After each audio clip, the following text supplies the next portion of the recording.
जज अबुल असनाद जुल्करनैन के जिन्होंने इमरान खान और शाह महमूद कुरैशी को साइफर केस के अंदर सजाएं सुनाई थी, अब उनका मामला बड़ा ज़्यादा ख़राब हो चुका है और अब उनके लिए खिलाफ जो घेरा है वो तंग किया जा रहा है, क्योंकि अब यही मामला, यही केस इस्लामाबाद हाई कोर्ट के अंदर चला गया है और वहाँ पर 2 जजेस इस मामले को सुन रहे हैं और उन्होंने बाकायदा तौर के ऊपर जो अबुल असनाद थे उनके कंडक्ट के ऊपर सवाल खड़े कर दिए। मैं आपको कंडक्ट की अहमियत बता देता हूँ। अगर एक जज किसी को सज़ा सुना देता है सुप्रीम कोर्ट, हाई कोर्ट के अंदर जाकर वो सज़ा चेंज हो जाती है, ख़त्म हो जाती है, तो उसको कंडक्ट की खिलाफ वर्जी नहीं कहते, यानी कि उसको ये नहीं कहा जा सकता कि उसके कंडक्ट पे सवाल उठ गया। कंडक्ट पे सवाल उस वक्त उठता है कि जब कोई जज अपनी मर्जी से एक मौकल को बोलने दे और दूसरे को ना बोलने दे, दूसरे की बात सुने और पहले की बात ना सुने, दूसरे की बात सुने बगैर फैसला दे दे, दूसरे के साथ नाइंसाफी कर जाए, दूसरे के साथ 2 नंबरी जानबूझकर कर जाए और खुल्लम खुल्ला कर जाए, उसके कंडक्ट के ऊपर सवाल खड़े हो जाते हैं। और कंडक्ट के ऊपर सवाल खड़े होने का मतलब ये होता है कि फिर उसके जितने भी फैसले थे वो सारे मतनाज़े हो जाते हैं, उसके जितने भी फैसलों के खिलाफ अपीलें होती हैं उन सबको बड़ी तवज्जो से सुना जाता है। और फिर अगर उसका ये जो कोड ऑफ कंडक्ट होता है इसकी खिलाफ वर्जी उसकी ज्यादा साबित हो जाती है तो फिर उसको भी अदालतें सजा सुना सकती हैं, फिर उसको जो जुडिशियल सुप्रीम कोर्ट है वहां पर जाकर उसको सजाएं सुना दी जाती हैं। और यही मामला अब अबुल असनाद के साथ भी पेश आने वाला है, क्योंकि इनकी बहुत सारी चीजें ऐसी सामने आना शुरू हो चुकी हैं कि जो इनको फंसाने के अंदर बड़ा अहम तरीन किरदार अदा कर सकती हैं। अब मैं आपको ये बताता हूं कि इस जो अब साइफर केस था इसके अंदर जो सलमान सफदर साहब हैं, पाकिस्तान तहरीक इंसाफ के इमरान खान के वकील, वो बड़े तगड़े दलाइल दे रहे हैं और जाके 2 जज बैठे हुए हैं, वो उनके साथ जब गुफ्तगू कर रहे हैं, उनके जब दलाइल सुन रहे हैं तो वो हैरान हो रहे हैं कि ये बात क्या उस जज ने, अबुल असनाद ने नहीं सुनी थी। वो कहते हैं जी सुनते कैसे, हमारी तो बात ही, वो हमें बात ही नहीं करने देते थे। कोई और दलील देते हैं तो यही 2 जजेस पूछते हैं कि क्या अबुल असनाद को ये बात नहीं पता थी। वो कहते हैं जी उनको पता थी, ना जाने उन्होंने क्यों ऐसा फैसला दे दिया था। तो ये जो अब गंभीरता पैदा हो रही है अबुल असनाद के लिए, ये इनके आने वाले वक्त के लिए बड़ी परेशान कौन है। और सिर्फ ये एक एग्जाम्पल नहीं है, सिर्फ ये एक मिसाल नहीं है, बल्कि इसके अलावा आपको पता होगा कि जो आमिर मुगल हैं, इस्लामाबाद से ताल्लुक रखते हैं, पाकिस्तान तहरीक इंसाफ के चेयरमैन, इमरान खान के बड़े जबरदस्त साथी हैं, बड़े जबरदस्त दोस्त हैं, बड़े जबरदस्त सिपाही हैं। वो हर मामले के अंदर, हर चीज के अंदर इमरान खान के साथ शाना बशाना होते हैं। इमरान खान के फ्रंट फुट के प्लेयर हैं, इमरान खान के फ्रंट फुट के वो जो सिपाही हैं, उनके खिलाफ भी बड़े ज्यादा केसेस थे, उनके ऊपर भी बड़े झूठे मुकदमात किए गए थे। उनका भी एक केस ये अबुल असनाद साहब की अदालत के अंदर लगा था, तो उस केस के हवाले से भी अब अबुल असनाद साहब के ऊपर बड़े सवालात हो रहे हैं और उनका जो कंडक्ट है उसको सवालों का सामना करना पड़ा और उनके हवाले से जो मामला है वो खराब होते चले जा रहे हैं। अब उसके अंदर मामला क्या होता है, ये बड़ी दिलचस्प कहानी है कि जो आमिर मुगल के साथ किया गया था उसकी थोड़ी सी जो डिटेल है वो मैं आपके सामने रखता हूं ताकि आपको अंदाजा हो सके कि सवाल क्या हुआ था, यानी कि मामला क्या हुआ था। अब बात यह नाज़रीन गिरामी कि जो अबुल असनाद जज हैं, इनका अगर जितना भी माजी उठाकर देखा जाए, जितनी भी तारीख उठाकर देखी जाए, जो इन्होंने अपने बतौर जज जो खिदमत सर अंजाम दी थी, तो उनके अंदर अगर इन्होंने कोई सबसे ज्यादा तेज तरीन केस सुना था, सबसे ज्यादा जिसके ऊपर जल्दी फैसला दे दिया था, सबसे ज्यादा जिसकी समातों को फौरन अप्लाई करते गए थे और फिर उसके ऊपर अपना एक जो जजमेंट थी वो दे दी थी, तो वो यही साइफर केस था। इसके अलावा अगर उन्होंने इसके बाद जो नंबर आते हैं कि जो जल्दी केसेस निपटाए थे, तो उसके अंदर पाकिस्तान तहरीक इंसाफ के खिलाफ सारे केसेस, आपको मैं बता दूं कि इन्होंने जितने भी मुकदमात के अंदर पाकिस्तान तहरीक इंसाफ के केसेस को सुना है, उन सब के अंदर इन्होंने पाकिस्तान तहरीक इंसाफ के चेयरमैन को, शाह महमूद कुरैशी को, आमिर मुगल को, इन सबको जो सजाएं थी, सख्त सजाएं भी सुना दी थी। और फिर ये बार बार ये भी कहते हैं साइफर केस के अंदर जब ये सजा सुनाने लगे तो इन्होंने शाह महमूद कुरैशी को और इमरान खान को कहा मेरी तरफ देखें, मेरी आंखों में देखें, मैं आपको इतनी सजा सुना रहा हूं, मैं आपको इतनी सजा सुना रहा हूं और आप लोगों को अब जेल में रहना पड़ेगा। तो आगे से इमरान खान हंस पड़े थे, शाह महमूद कुरैशी हंस पड़े थे और ये भीगी बिल्ली बन गए थे कि ये क्या, मैंने इनको सजाएं सुनाई हैं, मैंने इनको प्रेशराइज करने की कोशिश की है, मैंने इनको दबाव में लाने की कोशिश की है, मैंने इनको टेंशन देने की कोशिश की है, मैंने इन्हें परेशान करने की कोशिश की है। मगर इमरान खान और शाह महमूद कुरैशी आगे हंस पड़े हैं। और बल्कि इमरान खान ने तो बाद में ये भी बयान दे दिया था कि मुझे पता था, मुझे यकीन था कि ये बंदा इसी किस्म का फैसला देगा और मैं दिली तौर पर, ज़हनी तौर पर इस हवाले से मुतमईन था कि ये मेरे खिलाफ ऐसे ही फैसला देगा। वो फैसला आ गया, मुझे इससे कोई फर्क नहीं पड़ता, मुझे इससे किसी किस्म की कोई टेंशन नहीं है। अब जो सूरत हाल उनके खिलाफ बनी हुई है, अब जो हालात उनके खिलाफ बने हुए हैं, आमिर मुगल का जो केस था, अब क्योंकि वो भी अदालतों में चला गया, high court, Islamabad high court के अंदर चला गया, वहां पर भी 2 जजेस इस मामले को देख रहे हैं, तो उनके जो सवाल आते हैं वो अबुल असनाद के कंडक्ट के लिए बड़े परेशान कौन है, जो आज के इस वीडियो के अंदर मैं आपको बताने जा रहा हूं। और आपको मैं यकीन दिलाता हूं कि ये जो जज थे अबुल असनाद, अगर इन्होंने इमरान खान के खिलाफ बड़े गलत फैसले दिए थे तो फिर यकीन जानिए कि हमारी पाकिस्तान की तारीख के अंदर इनको कभी भी माफ नहीं किया जा सकेगा और आने वाला वक्त इनके लिए मजीद मुश्किल से मुश्किल तरीन होता चला जाएगा। कुछ और एग्जाम्पल्स भी मैंने कलेक्ट कर लिए है कि इस तरह के जो जजेस थे उनके साथ फिर क्या हशर हुआ था, वो मैं आपको बताता हूं। उससे पहले हम सबको अल्लाह तबारक व तआला के हुजूर दुआ करनी है कि हमारे पाक परवरदिगार हमारे मुल्क के हालात के ऊपर रहम फरमा, हमारे मुल्क के हालात को बेहतर कर, पाकिस्तान का अगला वजीर आजम उस शख्स को बनाई हो कि जिससे पाकिस्तानी कौम बड़ी टूट कर मोहब्बत करती है और वो भी पाकिस्तानी कौम से बड़ी टूट कर मोहब्बत करता है। अगर आप भी हम सबके साथ मिलकर इस दुआ में शामिल होना चाहें तो कमेंट सेक्शन के अंदर आमीन जरूर लिख दीजिएगा और कमेंट सेक्शन के अंदर आपने ये भी जरूर बता देना है कि आप आने वाले वक्त के अंदर पाकिस्तान का अगला वजीर आजम किसको देखना चाहते हैं। मैं हूं शकील हैदर और आप देख रहे हैं आपका मोस्ट फेवरेट चैनल बगा फैक्ट्स।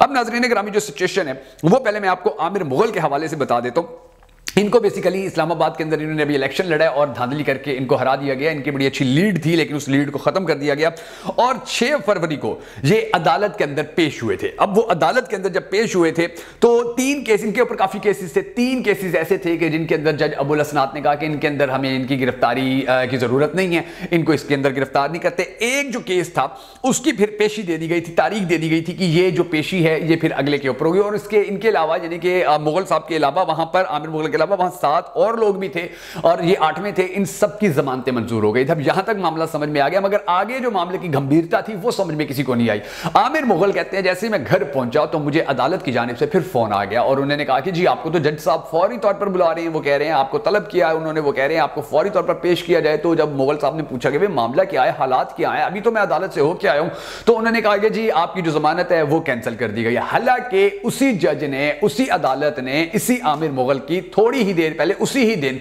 जमानत मंजूर की थी और फिर जब आमिर मुगल अपने घर पहुंचे थे तो उनको कहा गया कि जी आपकी जो जमानत कैंसिल हो गई है, आप फौरन आए, आपको गिरफ्तार करना है, आपको जज के सामने पेश करना है। तो ये जो मामलात हैं,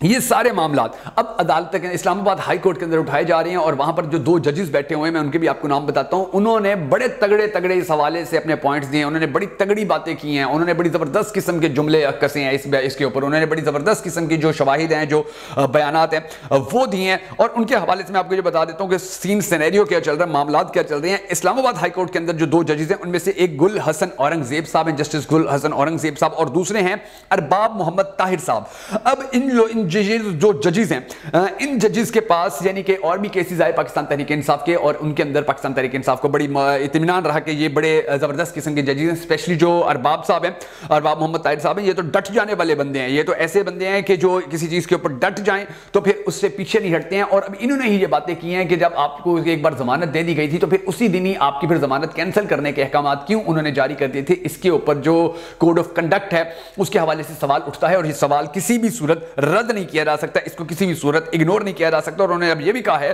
कि इस केस के अंदर हम तफसीली फैसला देंगे। साइफर केस के अंदर भी उन्होंने कहा हम तफसीली फैसला देंगे और इस केस के अंदर भी, ये जो आमिर मुगल के साथ किया गया था, इस केस के अंदर भी हम तफसीली फैसला देंगे। और ऊपर से जो शेब शाहीन है वो बड़े जबरदस्त किस्म के दलाइल दे रहे हैं। पाकिस्तान तहरीक इंसाफ के वकील हैं, पाकिस्तान तहरीक इंसाफ को रिप्रेजेंट करते हैं, उनके जो दलाइल हैं वो ऐसे हैं कि जो, क्योंकि माजी के अंदर हमने देखा है कि जितनी जल्दी जल्दी, आप अंदाजा लगा लीजिए कि जितनी जल्दी इमरान खान को सजाएं दी गई थी, जितनी जल्दी शाह महमूद कुरैशी को सजाएं दी गई थी, उनके अंदर बहुत सारे सुकम रह गए थे, बहुत सारी गलतियां, बहुत सारी खामियां, बहुत सारी कमियां रह गई थी। और अब वही कमियां जो हैं अदालतों के सामने आ रही हैं क्योंकि उन्होंने तो जल्दी में जो फैसले दे दिए थे, उनको जो प्रेशर था, जो दबाव था, उनको जो लालच दिया गया था, उन्होंने तो फैसले दे दिए थे। लेकिन अब जो बातें सामने आ रही हैं, दलाइल सामने आ रहे हैं, उन सबको झूठा साबित कर रहे हैं। अब अबुल हसनात साहब जो थे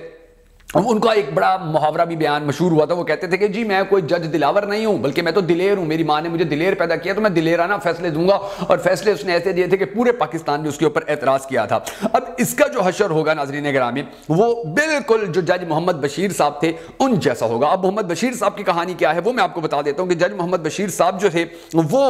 पाकिस्तान तहरीक इंसाफ के चेयरमैन इमरान खान को सजा नहीं सुनाना चाहते थे। उन्होंने जब ये केस अडियाला जेल के अंदर चल रहा था तो बार बार उन्होंने छुट्टी की दरखास्त की थी कि मेरी छुट्टी मंजूर कीजिए, मैं इस केस से निकलना चाहता हूं, मेरी छुट्टी मंजूर कीजिए, मैं इस केस से निकलना चाहता हूं। उनकी छुट्टी मंजूर नहीं की गई। फिर हमने ये भी खबरें बार बार सुनी थी कि वो अदालत के अंदर आए तो उनकी तबीयत खराब हो गई है। फिर जज जो जेल है, जेल से ही उनको अस्पताल मुंतकिल किया जाता रहा, मगर उसके बावजूद भी उनको कहा गया कि जब तक आप इमरान खान के खिलाफ फैसला नहीं देंगे आपको नहीं छोड़ा जाएगा। तो फिर फाइनली उन्होंने इमरान खान के खिलाफ फैसला दिया था। और फिर वो बाद में ये भी लोगों से कहते नजर आते थे कि मैं अपने अल्लाह को क्या जवाब दूंगा, मैं अल्लाह को अल्लाह को किस तरह मुंह दिखाऊंगा कि इन लोगों ने जिस तरह से मेरे दबाव में लाकर प्रेशराइज करके जिस तरह से मेरे से फैसले लिए, जिस तरह से इन लोगों ने मुझे प्रेशराइज किया था, तो अब ये मेरे लिए बड़ा मुश्किल हो गया। अब इसके अलावा मैं आपको ये बता देता हूं कि असद तूर ने फिर उसी इन्हीं जज के बारे में, मोहम्मद बशीर साहब के बारे में और भी बहुत सारी बातें की थी कि ये बड़े पछताते हैं, ये बड़े टेंशन ज़दा हैं, ये बड़ी डिप्रेशन में हैं इस वजह से कि इन्होंने अपने कंडक्ट के खिलाफ फैसला दिया, यानी कि दबाव में फैसला दिया, प्रेशर में फैसला दिया था। और जुल्फ़िकार अली भुट्टो का जो केस है वो भी आप देखें, सुप्रीम कोर्ट का जो लार्जर बेंच है अब वो कहता है कि जी जो फेयर ट्रायल था वो नहीं किया गया था। 50 साल के बाद बिल आखिर जो भुट्टो साहब हैं अब उनको बरी तो कर दिया गया है, मगर सवाल ये है कि उनको जो सजा दी गई थी वो सजा खत्म नहीं हो सकी। सजा जो थी वो तो उनको मिल गई, लेकिन उसके अलावा वो बरी भी कर दिए गए, तो अब इसका उनको कोई फायदा नहीं हो रहा है। अब मैं आपको ये बताता हूं नाज़रीन गिरामी कि जो जज अरशद मलिक थे, अल्लाह तबारक व तआला उन्हें जन्नतुल फिरदौस में आला मकाम अता फरमाए, ये वही जज थे कि जिन्होंने नवाज शरीफ को सजा सुनाई थी। इन्होंने एक केस में सजा सुना दी थी, एक केस के अंदर इन्होंने उनको बरी कर दिया था, एक केस के अंदर उनका साथ दिया था, यानी कि और ये वही जज थे जज अरशद मलिक साहब के जिनकी मरियम नवाज ने वीडियो ऑडियोज भी लीक करने की कोशिश की थी, इनको बदनाम भी करने की कोशिश की थी। और इनका भी एक बयान हल्फी आया था और उस बयान हल्फी के अंदर इन्होंने कहा था कि जी नून लीग ने मुझे मदीना के अंदर श्योरिटी बांट दिया था कि हम आपको आपके बच्चों को दूसरे मुल्क में भेज देंगे, आपको हम इतना पैसा देंगे। दबाव में भी लाया गया, प्रेशराइज भी किया गया, तंग भी किया गया, ब्लैकमेल भी किया गया, 2 नंबरियां भी की गई, धोखा भी दिया गया। मगर उसके बावजूद जो जज अरशद मलिक थे इन्होंने एक फैसला नवाज शरीफ के हक में दिया था, एक फैसला नवाज शरीफ के खिलाफ दिया था। और फिर इनकी आप देखें कि ऑडियो वीडियोस लीक जो थी वो भी सामने आ गई थी मरियम बीबी। और मरियम बीबी आज भी ये कहती फिर रही है कि मेरे पास तो जी सबकी ऑडियो वीडियो लीक्स होती हैं और मैं किसी से भी नहीं डरती और मेरे पास सबका माल मेरे पास पड़ा हुआ है, कोई मेरे से बच नहीं सकता। तो अब ये सारे मामला जो हैं, इन सारे मामला को देखते हुए जो एग्जाम्पल्स हमारे पास माजी की सामने आई हैं, इनको देखते हुए ये कहा जा सकता है कि जज अबुल हसनात के पास अब ज्यादा वक्त नहीं रहा है। इंशाअल्लाह हमारी यही अदालतें जज अबुल हसनात को उनके गलत फैसलों की सजाएं सुनाएंगे और बहुत जल्द आप जज अबुल हसनात को जेल के अंदर देखेंगे उनके गलत फैसलों की वजह से। अगर आपको हमारी ये वीडियो पसंद आई हो तो हमारी इस वीडियो को लाइक और शेयर जरूर कर दीजिएगा।